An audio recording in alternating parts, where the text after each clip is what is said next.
welcome to the Wildline podcast. I'm your host, Dan. This is a podcast about movies and how much money they make at the box office. This is going to be a weekend preview show or weekend projection show where we're going to talk about the new wide releases that are coming out this weekend. And because it's kind of a pretty light weekend, just Office Christmas Party is the big one coming out. There are a couple limited movies that are expanding, like Miss Sloan and Nocturnal Animals, but the only sort of mass wide release is going to be Office Christmas Party. So we'll talk about that a little bit, and then I'll use that as an opportunity, I think, to sort of just riff on the state of comedy, rated R comedies. It is a genre that has been around for a long time, but really had its heyday probably about 10 years ago. And it's sort of in a weird place right now. So I'll talk about rated R comedies and where I think that's going. But to start it off, let's sort of talk a little bit about Office Christmas Party and what we think it's going to do this weekend. So this is the Jennifer Aniston, Jason Bateman, Rob Corddry, Kate McKinnon, T.J. Miller, Olivia Munn. Sort of, I guess it's an ensemble comedy movie. It's rated R. I think it's a very hard R from what I've heard and what I've seen in the trailers. Now, this is a movie I've been interested in for a long time, just because I feel like T.J. Miller, who is a stand-up comedian, but he was also prominently featured in Silicon Valley as one of the main characters, the inventor of Aviato. He's sort of like the den mother for that show, and he really is the anchor for that show. I think he really, I don't know, there's something about him. If you've ever seen his stand-up too, he's just an incredibly fascinating person, and he just seems to be at the center of a lot of things going on right now, just in comedy, but also just in Hollywood and film and TV in general. It just seems to be this nexus right now. So I saw that he was going to be a part of it, and then you have Jennifer Aniston, Jason Bateman. They've teamed up before. I forget what movie that was. They've Horrible Bosses 2, they were in together. And then that movie about like them switching the delivery, I think it was called. So they've teamed up a lot. It just felt like this is going to be a big hit. And the director is from Blades of Glory. It's a dual director. It is Josh Gordon, Will Speck. And they both teamed up on Blades of Glory. So on paper, it looked really good. And then the trailers came out, and if you just look at the main cast, you're like, fantastic. You look at that side cast, you get Kate McKinnon, who's basically the best person on SNL in probably 20 years. She just won an Emmy. She's phenomenal across the board. Rob Corddry, who is one of my favorite comedic actors. If you've never seen, and I'll get to rated R comedies a little bit later in general, but if you've never seen Hot Tub Time Machine, I think you should do yourself a favor, get either kind of intoxicated or a little bit high, and go watch that movie and just sit there and let it wash over you and enjoy it. Don't think too much. It's actually one of my favorite comedies of the last 10 years, I guess. And whenever I say that to people, they're like, oh, you're nuts. Like, what are you talking about? I had zero expectations for that film going into it, but it's one of the funniest movies I've seen in a very long time. And it has more jokes per minute than most anything you're going to see. And they're funny jokes. It's not just like, a lot of it's gross out humor, but a lot of it's really clever and really absurdist too. There's an absurdist sort of vein going through that movie that you would not expect. In any event, Rob Corddry's in Office Christmas Party. And you can't beat Olivia Munn. Everybody loves Olivia Munn. I remember Olivia Munn when she was on, she got her start on, I guess it was G4. It was a video game channel that didn't last very long, but as a dude in like his mid 20s, it was something I just had on sometimes. A very entertaining show, a channel rather. And I think she was on a show called Attack of the Show, maybe. In any event, she's had a huge career since then. She was really great in Newsroom, which is a show that I thought was dreadful across the board, besides a few actors in it, and she was one of the highlights of it. I don't feel bad for Aaron Sorkin. He did Steve Jobs. Steve Jobs was fantastic. It's always on TV, and I always sit there and it's like, Steve Jobs, the Aaron Sorkin movie, should have been a play. Like, it should have been at like a roundhouse theater, and you just sit there and watch these 3 acts and just be blown away by the acting and the dialogue. But it just did not, as a movie, didn't work very well. In any event, you got a loaded cast here. You got proven directors. The writer Timothy Dowling has done Pixels, did Role Models, would probably be the biggest one that comedy nerds would know.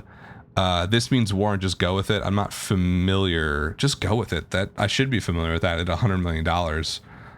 But I'm not, unfortunately. Adam Sandler, Jennifer Aniston. Did that movie? I don't know that movie. I honestly have never heard that movie. It sounds like one of those Adam Sandler movies that just makes $100 million because of his name, but it's actually probably terrible. So Office Christmas Party. What do we think about this? I was super bullish on it when I first saw it on paper. I went max on Hollywood Stock Exchange on it like 8 months ago, because I was like, you gotta love, like, it just, the premise sounded cool too, you know, because everybody's had a white collar corporate job where you have your Christmas party, and it is like this moment where everybody sort of lets go. At least in my experience, this is what it's been. And so all that literally catty social office politics, all those walls come down, and people sort of really go for it and really open themselves up a bit, if just for one magical night.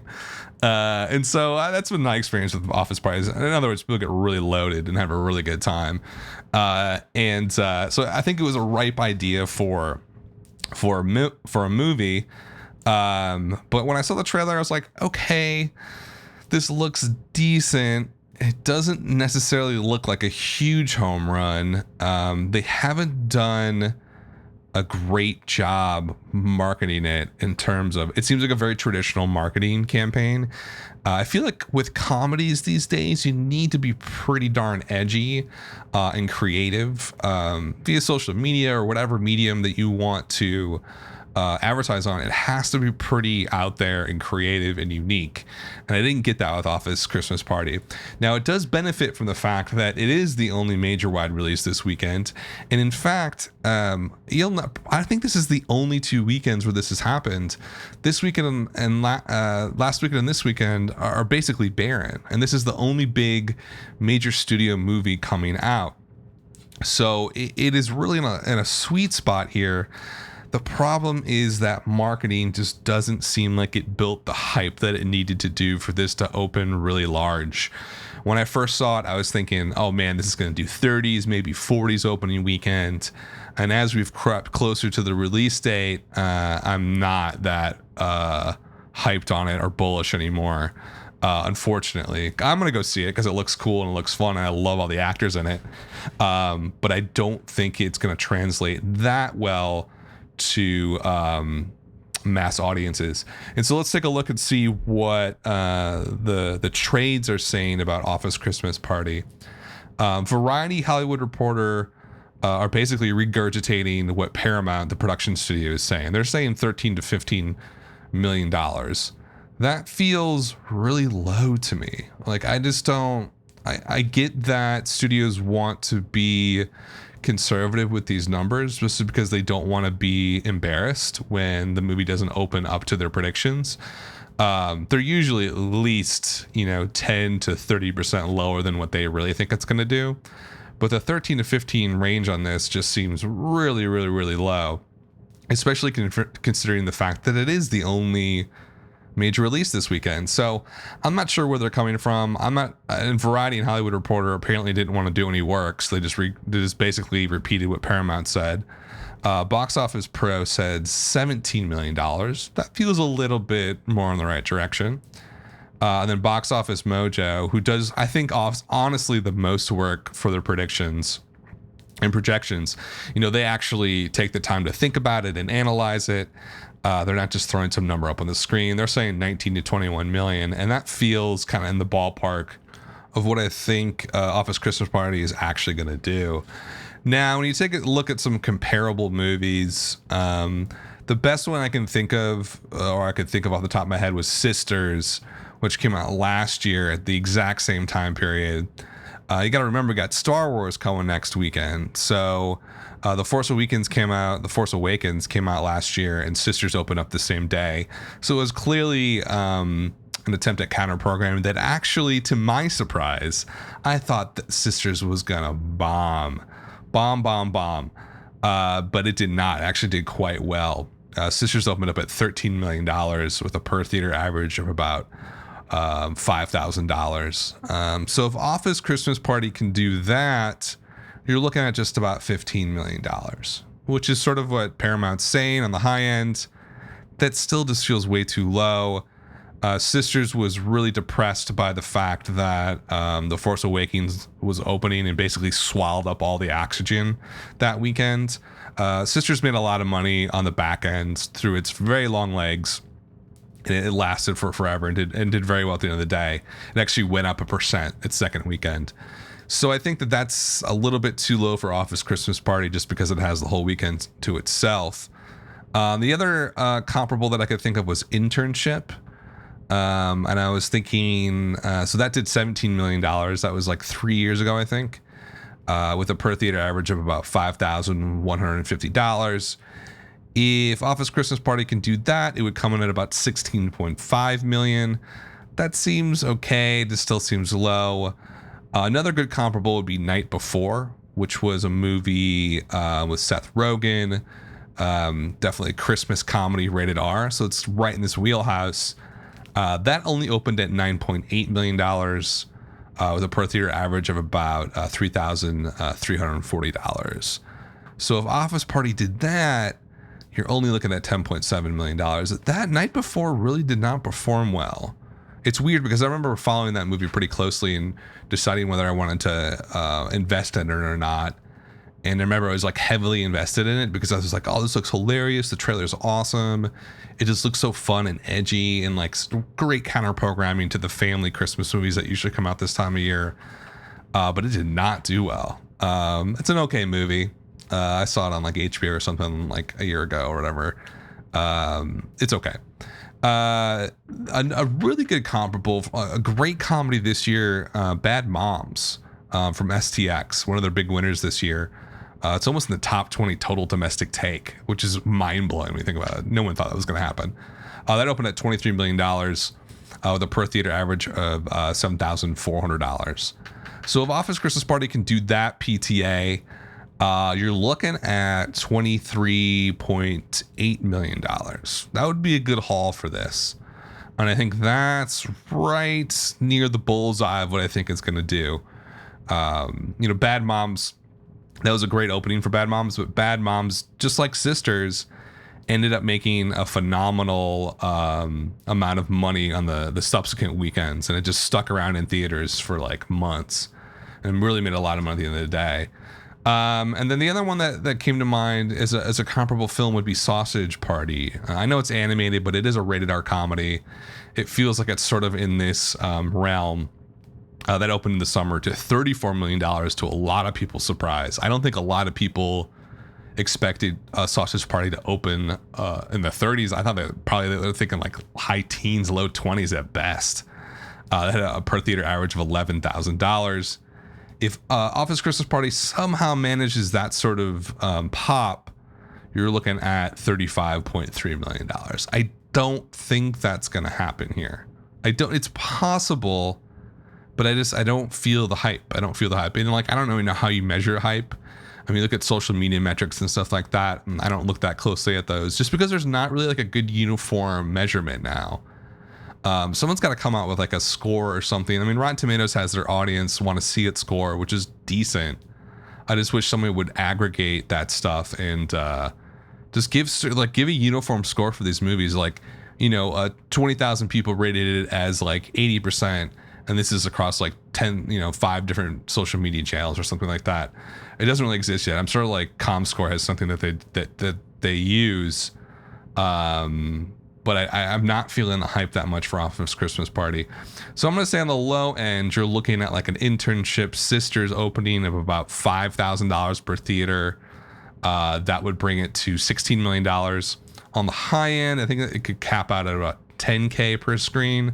That's a little bit below Sausage Party, above Bad Moms. and that would put it at $32 million. I don't think that's going to happen, but if it does pop off, I feel like that's the range it'll go to. I think it's going to do about 7K. I think it's going to do right under what Bad Moms did, and make $22.4 million for the weekend. Now, this is, Office Christmas Party is an interesting film for a lot of reasons. One of those reasons is the fact that it's a rated R comedy, which is a style of film that came of age really about 10, 13 years ago in the mid-2000s. Now, of course, rated R comedies have always sort of been around, but they just didn't get a lot of respect, and they didn't really make a lot of money. And the sort of the kickoff of those was National Lampoon's Animal House, which came out in 1978. That was sort of the beginning of it. But then in the 80s, we basically got a lot of really trashy rated R comedies that were mostly about sex. And it was about like showing nudity and stuff like that, and talking about sex and showing sex. And they're really gutter movies. Now, I'm not saying that like you can't enjoy them to some level, like Porky's or like, Fast Time on Ridgemont High is obviously a classic. But like Spring Break, Porky's 2, Private School, it's just like not really amazing movies, like Revenge of the Nerds. So you had rated R comedies in the 80s, but they just didn't really have a lot of art to them, I'll say. There wasn't really a lot of cultural cachet going on there. They were basically like cheap movies made to entice young people to go because they were about sex. That's about as simple as you can get.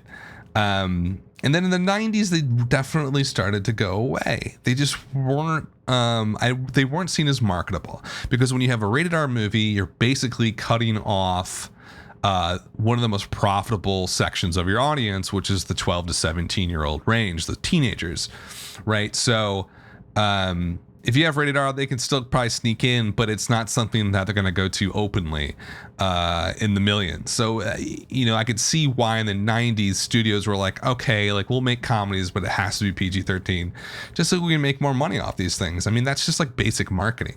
But the downside to doing comedies as PG-13 is you lose that rawness.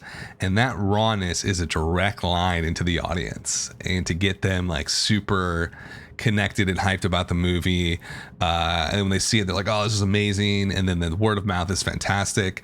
PG-13 movies tend to like not do that, because you have to rely on old school, like really good writing and really good stories. And with comedies, a lot of times people want to go and forget everything and just want to be entertained, and saying fuck this, fuck that, and talking about sex jokes tends to do that. And so I feel what happened in the early 2000s is that studios were like, all right, let's give some people a try and give them a rated R movie and see what they do with it.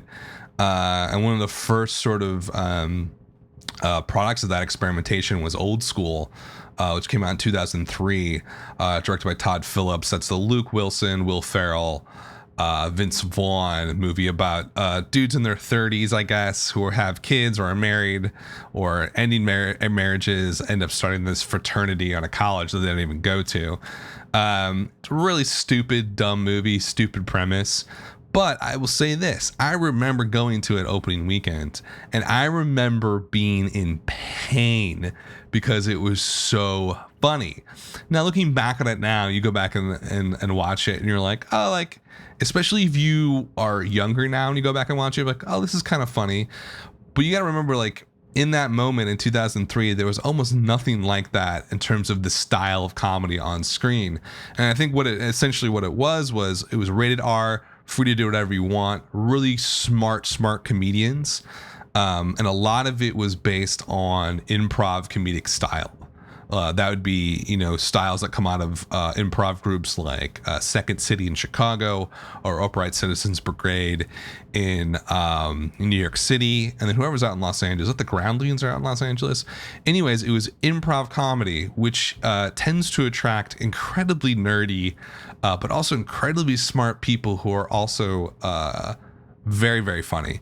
And the movies, starting with Old School, started to let the actors sort of breathe a bit and improv their lines a lot more. I guarantee you, like, half the funniest lines from Old School was completely improv by Will Ferrell or Vince Vaughn. Luke Wilson's not really a comedic guy, but Will Ferrell and Vince Vaughn just crushed that movie, and it really changed the game. And this is in 2003, and it really felt like there was nothing else like it, and that sort of lit the match. And it did very well. Old School opened at $17 million. This was like a February release in 2003, which is just like February, the week after Thanksgiving, Valentine's Day. And ended up with $75 million total. I guarantee you DreamWorks who put that out, they're like, oh, we hope this like somehow gets to $25 million total. It smashed it. And it started this whole sort of resurgence of rated R comedies. The biggest one that came next was Wedding Crashers in 2005.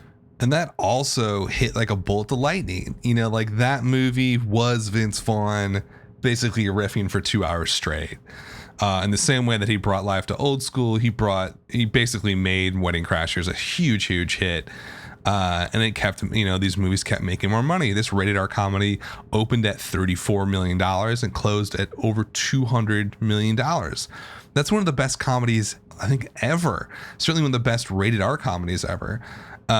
So then it basically, the studios were like, okay, like green light, anybody involved with this crew, give me Todd Phillips, give me Vince Vaughn, give me Will Ferrell, Ben Stiller, anybody they know, just give them whatever they want and to start pumping out these radar comedies. And also that summer it came out was 40-Year-Old Virgin, which was just fantastic. That was really the blueprint for probably the next 5 years of comedies. A well thought out story. It wasn't that stupid. It was an interesting story that actually had emotional weight to it. Now you look at Wedding Crashers, that wasn't that. Like Wedding Crashers was a stupid throwaway movie, but it's so well done and enjoyable that whenever it's on, you're sort of like, yeah, I'll just sit down, I'll just have it on in the background. It's like that funny. 40-Year-Old Virgin is actually like a good movie. Has an actual plot and there's a protagonist and he overcomes something at the end. Like basic writing. But 40-Year-Old Virgin knocked it out of the park, and that was when the real arrival of Judd Apatow. Obviously, he had done the TV stuff before, but this is when he sort of got back into film after his disaster with, I think it was Cable Guy. Did he produce Cable Guy? I think he was involved with the Cable Guy in the mid-90s with Jim Carrey. And Ben Stiller, and that was sort of like a disaster. I read a Sight and Sound article, which is the film magazine for British Film Institute, I believe. I think it's the best film publication that exists out there, and they did a great article about the frat pack, and they said that essentially the Cable Guy was the prototypical frat pack film, just 10 years too early. I sort of see it. I don't know. The Cable Guy was such an odd film. It doesn't really seem like it's that connected to the style of films that these are. It was so dark. And films like 40-Year-Old Virgin just have a very even keel plot to it. It's not like that manic. There's a lot of jokes coming at you, but it's sort of like, here's this very simple story about a person with a problem and then they overcome it. And so 40-Year-Old Virgin came out in August of 2005, did $109 million. I also remember very vividly seeing this opening weekend and, walking out of the theater clutching my chest because I had laughed way too much. And so think about this, like Old School, Wedding Crashers, 40-Year-Old Virgin, all within like this 2-year period. You could I remember seeing this pattern. I was like, oh, so like this is what comedy is now. It's like very loose. It's just very well written and well done. There's a craftsmanship to these movies that I think looking back on them, maybe now people don't think that way about Wedding Crashers or 40-Year-Old Virgin, but they were very well produced across the board. They were just very tight comedies. On the one hand, super scripted and super thought out. On the other hand, very loose in the fact that the directors let the comedic actors just run with the scenes. So really interesting juxtaposition. And then they kept coming. And I think like the real high point of this rated R comedy boom in the 2000s is going to be the summer of 2007 with Knocked Up, which is Judd Apatow's follow-up to 40-Year-Old Virgin. That is just a classic. It's a comedy classic. Sure, it goes on maybe 20 minutes too long, but there's so many fantastic scenes in this movie. Seth Rogen, Katherine Heigl, who, whatever, she like demeaned the film afterwards, but she was actually very good in this film. Like, I don't know what she was so upset about. Paul Rudd, Leslie Mann, and the whole Judd Apatow crew, Jonah Hill, Jason Segel. Kristen Wiig has a really funny little part in this, and just like a fantastic movie. Did really well. It bettered 40-Year-Old Virgin. It did $148 million total domestically. That was June 2007, and then the second of the 1-2 punch was Superbad, which came out in August 2007. And I think Superbad to me is probably, even though the other movies are about people who are out of high school and out of college for the most part, Superbad is definitely a teenage movie, but it feels so connected to those other films. And I think it is probably one of the best rated R comedies ever released. I think it's better than Wedding Crashers at the end of the day. And I think it's better than 40-Year-Old Virgin. And I think it's better than Knocked Up. I think it really had an interesting story to it. And it was a script that I think Seth Rogen had worked on with his buddy for years. It was Seth Rogen and Evan Goldberg. And it just has this really lighthearted feel to it. It's super raw in terms of the language, and just like the shit that happens in the movie, it just feels so outrageous. Bill Hader and Seth Rogen have great roles as cops in this film. It's just a classic, and I think it's one of the high points of this whole renaissance of rated R films and this sort of movement. And then after 2007, you know, these couple of high points of Knocked Up and Superbad, it starts to fade a little bit and the magic starts to go away. In 2008, you had Forgetting Sarah Marshall, which is a decent movie. I don't think it's definitely in the top tier of these movies. It's written by Judd Apatow. Jason Segel wrote it. He's obviously the star. Kristen Bell, Mila Kunis, Russell Brand is also in it. Paul Hader plays a great little role. It just felt very, and I use this word a lot in this podcast, felt very tepid, felt very lukewarm. It did not have the bite of Knocked Up, Superbad, or Wedding Crashers, or 40-Year-Old Virgin. Or Old School. It just did not have that freshness to it. It didn't feel like a sucker punch when you went into it, because you weren't laughing that hard. It just sort of like the plot meandered on. The nice part about Forgetting Sarah Marshall is they did make an intelligent movie. It was smart. It was emotionally honest. The comedic aspects of it just weren't that sharp. And I feel like this is when it starts, the rated R comedy boom that started, you know, with Old School, where it starts to fade off a bit. And then, you know, later that year, in 2008, you had Pineapple Express, which is a funny movie. It just, again, is interesting, well written, well crafted, does not have the comedic bite of a Superbad or Knocked Up, just doesn't.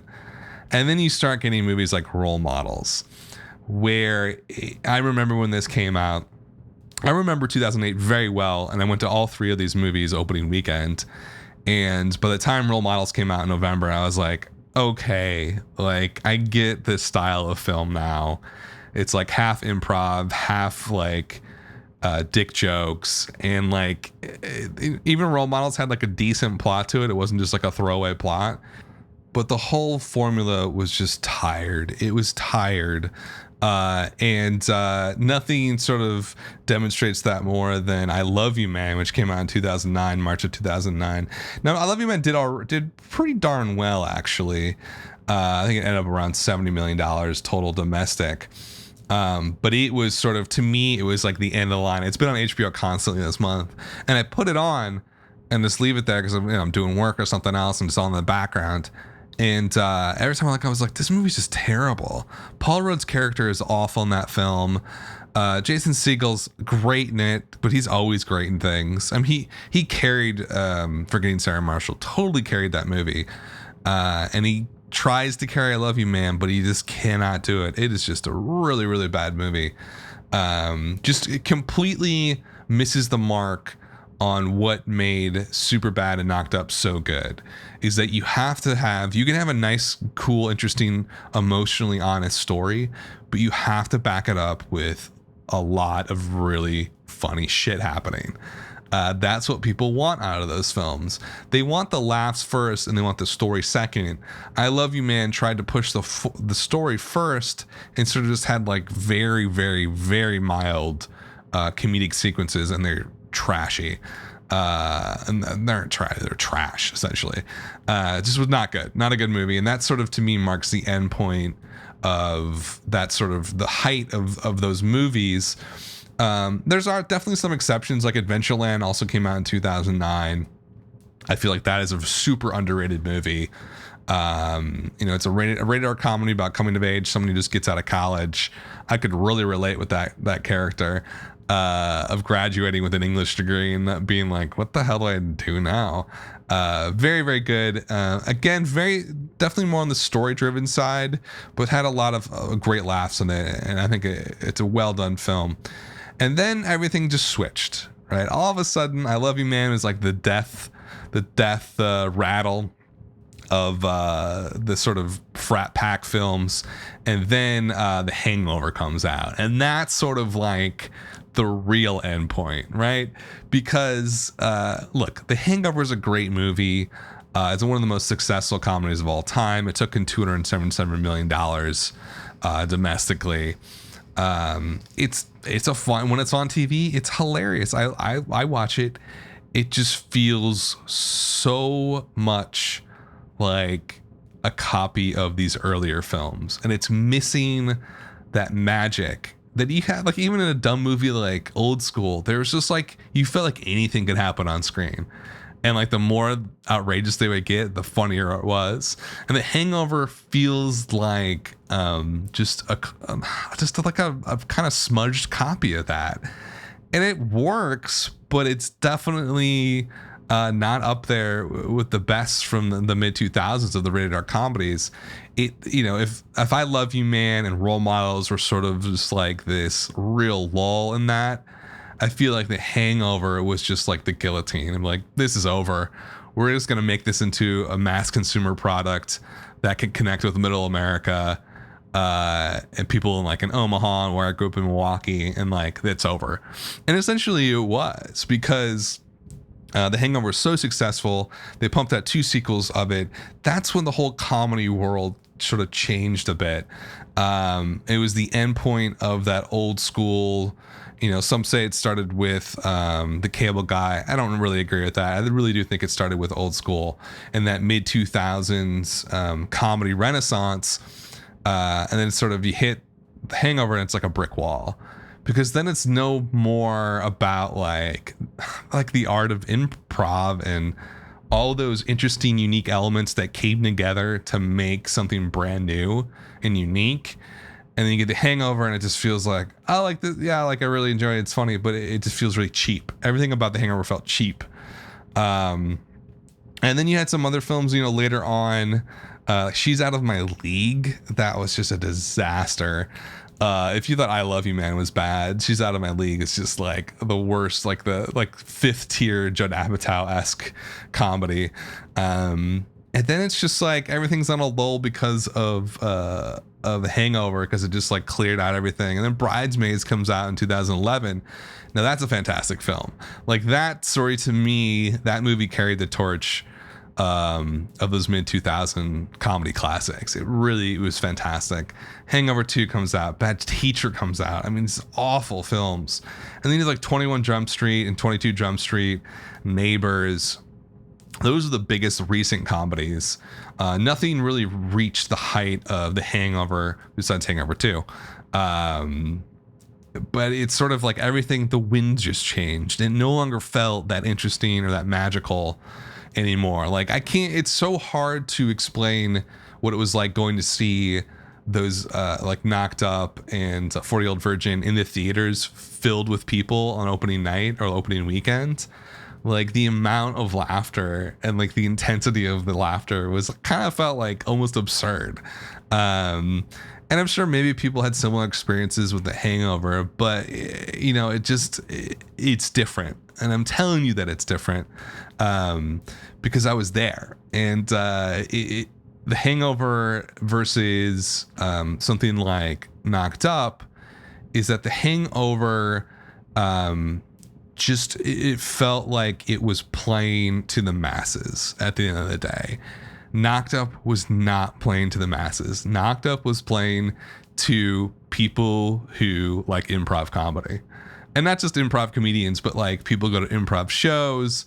It played to a more intelligent, more cultured audience. And I know I don't want to get too much into art criticism on the show because it is about business. But it is fascinating to see that genre get revived by these real auteurs like Judd Apatow and Ben Stiller and Seth Rogen, Jonah Hill. They really laid the groundwork for this new crop of comedies that came out in the last 5 years, like your Hangovers, hell, like your 21 Jump Street starring Jonah Hill.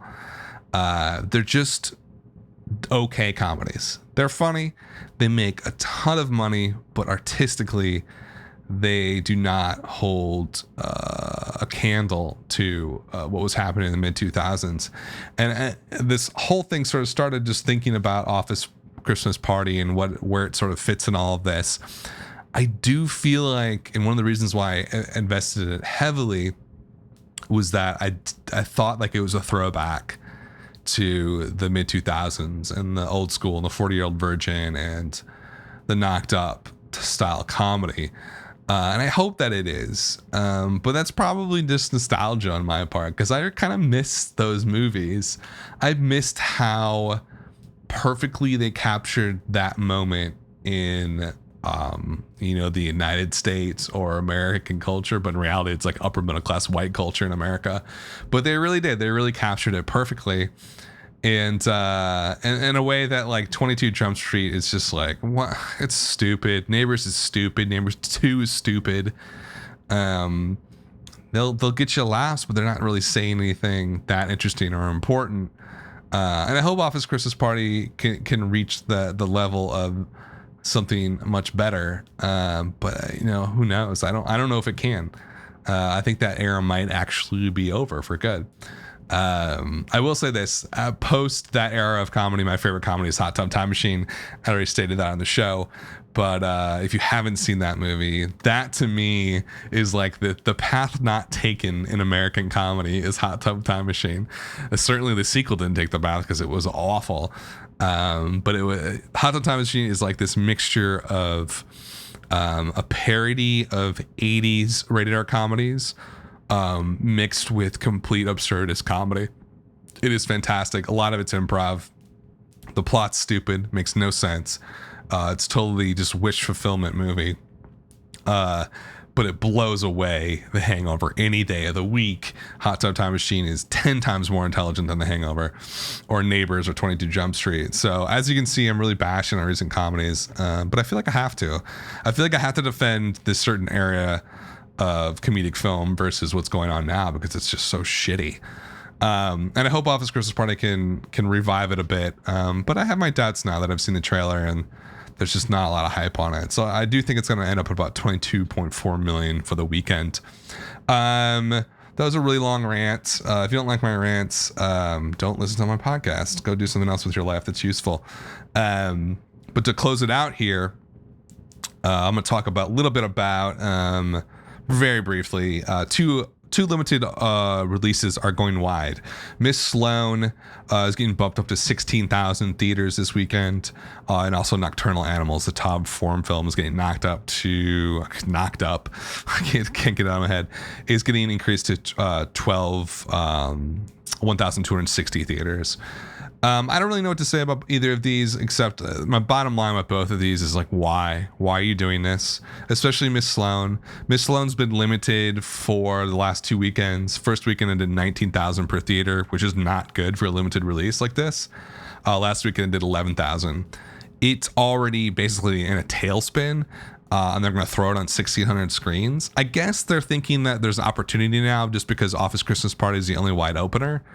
I think it's going to absolutely flop on mass release. I think it's a terrible idea to do this. Deadline saying $2.5 to $5 million for the weekend. I am saying sub 2 million is going to be my sort of guess on that. And that puts it at a per theater average of pretty low. Nocturnal Animals, I don't know what they're thinking with this one either. I got to check and see what its last per theater average was. It's been limited for a while. Tom Ford's first film was a great film, but it was an art film. It was not meant to be released wide. There's no point in doing it. And then the same goes for this film. This blows my mind. So Nocturnal Animals per theater average, its first wide open was $13,000. That's terrible for a wide release. I'm sorry, terrible for a limited release. They bumped it up to 127 theaters, did about $6,500 per theater. Also not great. It didn't go down into the 3,000, so it's not like the end of the world. But on this last weekend here, it only did a 16% drop in the same number of theaters, but its per theater average is now at $5,500. You're thinking, okay, let's bump it up to over 1,000 theaters and see what it's going to do. I just don't get the thought process here, because it's not playing that well in these very specific markets like New York, Los Angeles, and all the big cultural centers from America, Toronto as well, and Miami and Phoenix, all that kind of stuff. But to think that somehow Nocturnal Animals is going to do decent business outside of those cities it's really ignorant. And I can't figure out what the thought process is there. The best release for Nocturnal Animals would be keep it in New York, Los Angeles, maybe the top 20 cities in the US and Canada. Let it sit there for a month or two, and then just do a hard push on awards. All the awards people live in Los Angeles and New York anyways, all the voters for the most part. So if that's what you're going for, just do that. This is never going to make a lot of money. So I don't know what they were thinking with it. I wonder what the budget was for this. I think I heard he's a pretty, runs a pretty tight ship, Tom Ford, when he's doing the film. So I don't think it was an outrageous budget, but it's an art film, and it shouldn't try to pretend to be that it's not an art film. So I'm thinking sub $3 million for Nocturnal Animals. Ms. Sloan's going to flop huge, sub $2 million on 1,600 screens. And Office Party, I'm thinking 22.4 million for the weekend. I hope it does more. I really do, because it looks like a great film. In any event, I will be back next week with a review of these results, along with the rest of the top 10. Thanks for listening, guys. This has been the Wildline Podcast.